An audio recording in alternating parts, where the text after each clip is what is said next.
In a world where we're constantly being inundated with beauty advertisements, we're bombarded with images of flawless skin and aspirational whispers of eternal youth.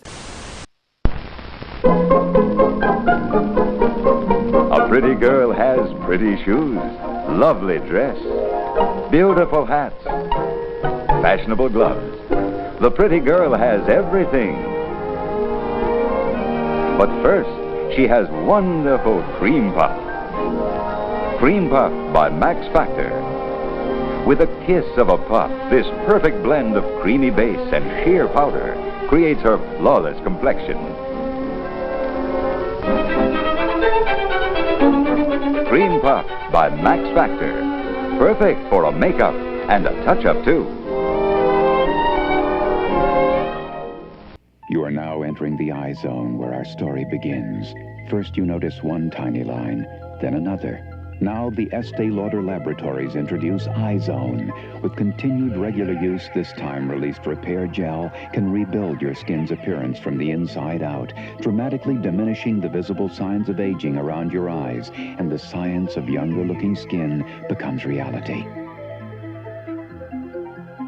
In 1 week, a lot will happen in your life.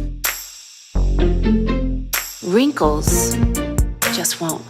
Neutrogena Rapid Wrinkle Repair's derm-proven retinol works so fast, it takes only 1 week to reveal younger-looking skin, making wrinkles look so last week.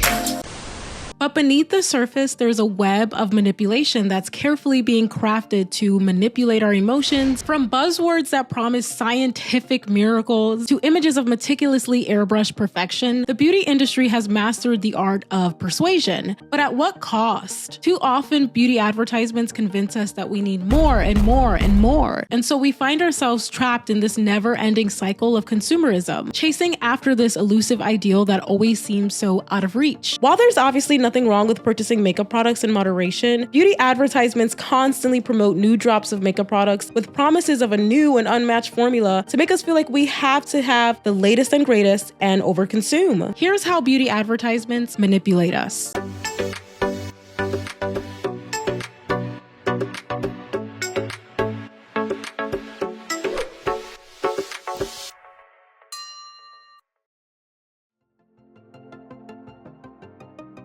When it comes to beauty advertisements, language is everything. Influencer marketing is perhaps one of the most prevalent advertising methods employed by beauty brands. While influencers often receive heaps of products for free, they often encourage you to spend your own money on new product drops and overconsume. We've all come to know the infamous influencer overreaction when trying on new makeup products like, "Oh my God, bestie, this is the best mascara ever. It will change your life." Hey guys, today we're going to be trying the viral lip gloss. Oh my God. Oh. This is my favorite product ever. Linguistically, influencers also intentionally stress certain words and lengthen vowel sounds to get your attention and make you want to purchase. I think the most interesting thing about the influencer accent is how it follows predictable patterns. For example, take the sentence, "Hey guys, today we're trying this new makeup brand from Sephora." In our example, you'll notice the uptalk always starts with a rising tone on the final stressed syllable. That'll be the hey and the for. And then there are high tones on the following syllables, guys and ruh. However, you can optionally add more tones on the phrase makeup brand, since that's in its own clause. So, hey guys, today we're trying this new makeup brand from Sephora. In this case, the stress is on make, so that takes a rising tone with high tones on up and brand. And this is where the influencer accent deviates from its origins in the Valley Girl accent, because the Valley Girl accent would never stress makeup brand, but the influencer is trying to constantly keep your attention, so they employ a technique called macroprosody, or using more tones than necessary. They'll also frequently lengthen their vowels to emphasize certain keywords or just fill dead space. And this is the same thing that Sesame Street is doing when they say stuff like, "Let's learn our ABCs." They emphasize certain letters as a floor-holding tactic to capture children's attention, and influencers are doing the same thing with your attention when they stress certain words. While influencer marketing is prevalent, traditional beauty ads continue to also be a prevalent form of beauty advertising. Beauty advertisements often utilize very deliberate linguistic strategies to get you to purchase more and more items. In 2015, researchers did a content analysis on beauty claims looking at buzzwords like award-winning product, clinically proven, or dermatologist-recommended, and they categorized these claims based on their ambiguity and scientific truth. And they found that 82% of these claims turned out to be false. You're probably asking yourself, how on earth do they get away with making these claims if they're not true? Well, it's because the FDA does not have to approve these scientific claims. Even though the FDA monitors the beauty industry, it doesn't approve the product's scientific claims. They can only guarantee if beauty products are actually safe to be used, but they can't guarantee that they're going to be effective and do the things that they claim to do. If a product claims to diagnose, cure, mitigate, treat, prevent disease, or affect the structure or form of the human body, then the FDA considers it a drug. Cosmetics, on the other hand, can only make claims of appearance, and beauty brands use this as a loophole to get away with making really ambiguous claims. Cosmetic chemist Kelly Doubles explains that a lot of beauty companies do not want to veer into the territory of an expensive new drug application with the FDA, so they come up with creative language. If a product says it reduces wrinkles, that's a drug, but reduces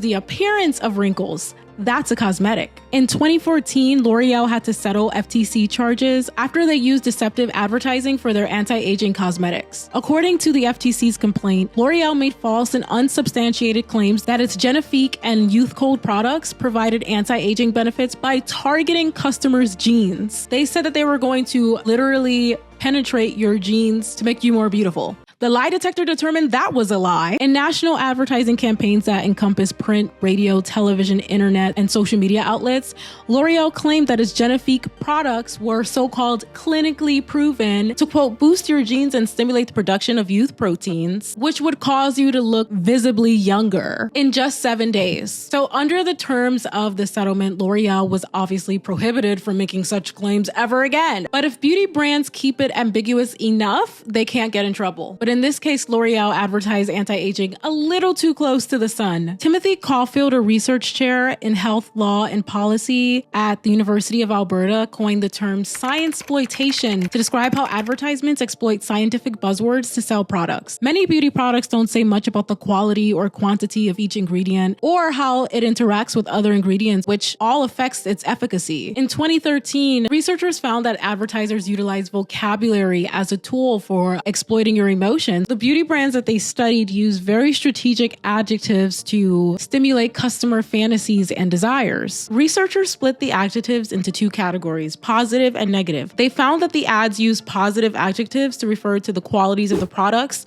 whereas negative adjectives were linked to the problems which existed prior to using the products or due to not using the product. And so the researchers found that these were some of the most common positive adjectives that were used in advertisements: anti-aging, youthful looking, younger looking, anti-wrinkle, to name a few. And then as far as negative adjectives go, wrinkles, sagging eye bags, crow's feet, age hollowed, those were some of the most common ones that came up. The study found that these positive adjectives were used to highlight qualities and values that are associated with the ideal woman. And of course, the ideal woman is one who doesn't look like she's aging. She's eternally young and flawless. The beauty industry has long been transfixed on this concept of anti-aging because they want people to feel like aging is somehow something that you have to combat, that you should not welcome. The idea that aging is somehow only a pejorative thing is absolutely insane to me. How are you shaming people for being alive? Because the alternative to aging is not being alive. So you're simply shaming something that is just a natural part of being alive. The beauty industry will create the problem and sell you the product to resolve the problem, but it was never a problem in the first place. Like, what is wrong with wrinkles? What is wrong with fine lines? You are a whole, full person with or without these products. And the term clinically proven often obviously lends this sense of credibility. Of course, when you hear this as a customer, you're like, this is scientific. This has been put through a clinical trial, so I know that it's going to have results. But this term is often used so ambiguously that it has no actual context for the customer. I want y'all to tell me, by a show of hands, how many times you have gone to Sephora or Ulta and you saw a product that said clinically proven and you then proceeded to pull out your phone and read up on the clinical trial of said product? Anyone? Sure as hell not me, I'll be honest with you. But let's say in a hypothetical world that you did decide to actually do your research, you'd be hard pressed to find anything. These brands that make these terms often do not provide any kind of research data that they found. They use these buzzwords, but when you go onto their websites, you can't find any substantial information about the trial. Was it one person in the trial? Was it 2 people, 20, 30, 100? We'll never know. We just have to take their word for it. And most customers are simply going to take this at face value and go about their day because subconsciously we believe that these claims are true. In addition to engaging in science exploitation, many brands often use gimmicky terms to make you want to purchase. Who remembers the CoverGirl facelift foundation? I mean, it's the way that these brands use marketing that with this foundation, you'll have a facelift. Obviously, not literally, okay? We understand that we're not going under the knife, but like the subconscious, the way that that just messes with your psyche though, that marketing, like it's on another level. A lot of these products promise things like creaseless concealer, and these things are biologically impossible because we all have natural creases and crevices and frown lines and all of that in our skin. And it's only natural that the makeup would settle into those areas. And that is totally normal. But they use these gimmicky terms like creaseless concealer to make us think that this concealer is somehow formulated to prevent that when that is not the case. The beauty industry also creates these new products based on trends that are completely unnecessary just to get you to continue to buy. Like the Dior lip oil that went super viral on TikTok. We already had lip gloss. Why did we need a lip oil? Or remember when strobing was a thing and it was super popular, but it was simply just like highlighting and contouring with a different name? Even the idea of like foundations and concealers, I stopped wearing concealer a long time ago because I realized that there was no real formulaic like difference between concealer and foundation. We're just advertised that we have to buy concealer and foundation because they do 2 separate things when they ultimately do the same thing. And then there's like BB cream, but there's also CC cream. And then there's tinted moisturizer. What is the difference? Why do we need all these products? Oh, that's right. We don't.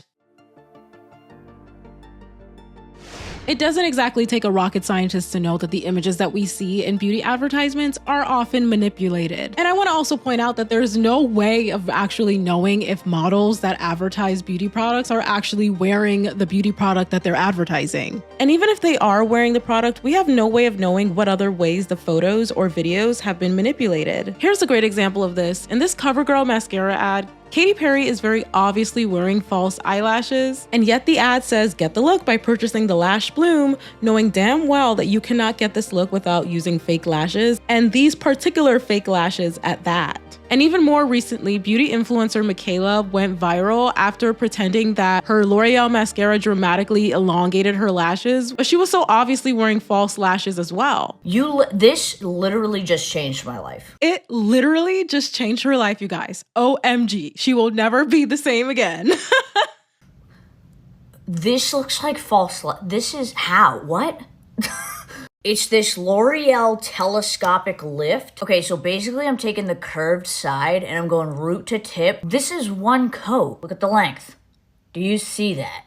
I am speechless. Somebody lies. Yeah. Now somebody, I don't know who, but I'm telling you, somebody's lying. I don't care how many times Eva Longoria tries to post and pretend like she uses L'Oreal products. I don't believe it. I don't know for a fact, but I just find it very hard to believe that someone as rich who has access to the top tier celebrity hairstylist is using L'Oreal box dye. Call me a cynic, but I just find it hard to believe. And we've gotten to a point where every other month there's a new celebrity who's also announcing that they're launching a beauty or skincare line. And I made a video all about that. But in reality, these beauty and skincare lines are all coming out of the same handful of beauty incubators, which are essentially larger corporations that manufacture the products, but they just slap a different celebrity's name on them for advertising purposes. This is not at all an indictment of the entire beauty industry. This is just the mainstream beauty industry because they tend to drown out those smaller companies that are doing really ethical practices with their advertising. And as far as digital alterations go, so in the United States, there's no regulation as it relates to digital alterations in beauty advertisements. advertisements. In other countries, though, they do have laws on the books that prevent brands from partaking in this. The United Kingdom, Australia, Ireland, and New Zealand all have advertising standards authorities that act as regulators across all media. In the UK Advertising Standards Authority banned advertisements of an Olay beauty ad that digitally altered Twiggy to make her appear to be younger. They also banned a L'Oreal ad featuring Julia Roberts that was overly airbrushed. And they also banned a Dior mascara ad featuring Natalie Portman. To Julia Roberts' defense, she recently posted an unretouched photo of herself and her niece Emma Roberts, and she recently discussed how she was met with cruel ageist comments. And so in the age of social media, there's obviously this overwhelming pressure to be picture perfect, especially if you're a woman of a certain age. Here's an excerpt from an interview she did talking about how the ageist comments made her feel. I posted a picture of my niece and I from one weekend morning. She'd slept over and we got up and we're having tea and playing cards and having this beautiful morning. It was great. I felt great about it. And my sweet little niece reposted it a couple of days later, and interesting things happened. The amount of people that felt absolutely required to talk about how terrible I looked in the picture, that I'm not aging well, that I look like a man. Why would I even post a picture like this when I look that terrible? People saying, God, I didn't even recognize her. This is what she looks like. I was amazed at what that made me feel. I'm a 50-year-old woman, and I know who I am. And still, my feelings got hurt. Beauty brands like Lancome, who Julia Roberts frequently collaborates with, perpetuate this ageism by constantly framing wrinkles as being negative and unattractive and selling products that are supposed to eliminate them. I believe that if the beauty industry stopped portraying aging as a bad thing, it would do a lot to alter the perception of wrinkles, fine lines, and sagging skin, and we could all just age normally and not feel like we have to have this constant pressure to buy a product to eliminate our signs of aging. Although many beauty brands tend to engage in these manipulation tactics, you can still empower yourself as a customer to buy from ethical and reliable companies. If you can't find evidence of clinical trials having existed online and a beauty product is saying that it's quote unquote clinically proven, that's probably a lie. Many of these companies depend on you taking them at their word, and they purposely use scientific jargon to confuse you. So what do, Ashley? Do I throw away all of my beauty products? Absolutely not. The takeaway for this video is not to throw away all of your beauty products, to stop wearing beauty products. There's absolutely nothing wrong with wearing beauty products if we do so in moderation and we do so understanding. It's not going to turn us into the models that are in the advertisements, because the models in the advertisements don't even look like the models in the advertisements. The purpose is to not feel like you need to hoard products in this endless pursuit of perfection, because it does not exist. You're not going to have picture perfect skin. You see my skin. I've got texture. I do not have perfect skin, and that is okay. We don't have to break the bank for beauty. Rest and allow yourself to just be. I have an issue with over-consuming these products. We live in a world that shames wrinkles and frown lines, and things are a natural part of our lives, a natural part of our face. The beauty industry decided that that was not attractive. Now, there have been beauty brands that have rejected things like retouching and have used more everyday women as models for their advertisements, and I applaud them for that. There are also sustainable options like refillable makeup and shampoo bars that can last longer and help you to buy less. You can also consider eliminating single-use products like makeup wipes from your routine and opt to use washcloths instead to save money and to save the planet. Though I want to be clear that corporations and billionaires need to be destroyed in order to save our planet as well. There are also little things that we can do to limit our consumption that are going to still make a significant impact on our planet. Don't fall for every beauty advertisement that touts a new and unmatched formula. Have fun with makeup, but don't allow it to become over-consuming. But I would love to hear from you all in the comments down below. Let me know your thoughts on how beauty advertisements manipulate us with all of these scientific claims and buzzwords. And if you like this video, definitely give it a thumbs up. And if you really liked it and you want more content like this, then definitely hit that subscribe button, and I'll talk to you all next time.